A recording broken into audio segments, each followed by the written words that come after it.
চলন্ত বাসে মোবাইল চুরি করতে এসে জানালায় আটকে যায় এক চোর। এই সময় যাত্রীরা তাকে টেনে ভেতরে ঢোকানোর চেষ্টা করেন।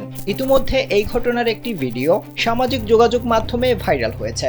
ভিডিওতে দেখা যায় বাস থেকে মোবাইল চুরি করে পালাতে গিয়ে ঝামেলায় পড়ে এক চোর। বাসের জানালায় আটকে যায় সে। এরপর মোবাইল ছিনতাইকারীকে জানালা দিয়ে টেনে বাসের ভেতরে ঢোকানোর চেষ্টা করেন যাত্রীরা। মূলত চলন্ত বাসে জানালার পাশে বসা এক যাত্রীর হাত থেকে মোবাইল চুরি করার চেষ্টা করেছিল ওই যুবক, কিন্তু ওই যাত্রী সতর্ক ছিলেন। ছিনতাইকারী যখন মোবাইল কেড়ে নেওয়ার চেষ্টা করে তখন তিনি তাকে ধরে ফেলেন। তিনি শক্তভাবে ধরে ছিনতাইকারীকে জানালায় ঝুলিয়ে রাখেন।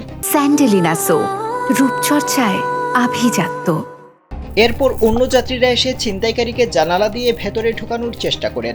এক পর্যায়ে ছিনতাইকারীকে বাসের ভেতরে ঢোকানো হয়। ভিডিও দেখে উদ্বেগ প্রকাশ করেছেন নেটিজেনরা। পাশাপাশি চলন্ত গাড়িতে যাত্রীদের আরও সতর্কভাবে চলাফেরার পরামর্শ দিয়েছেন তারা।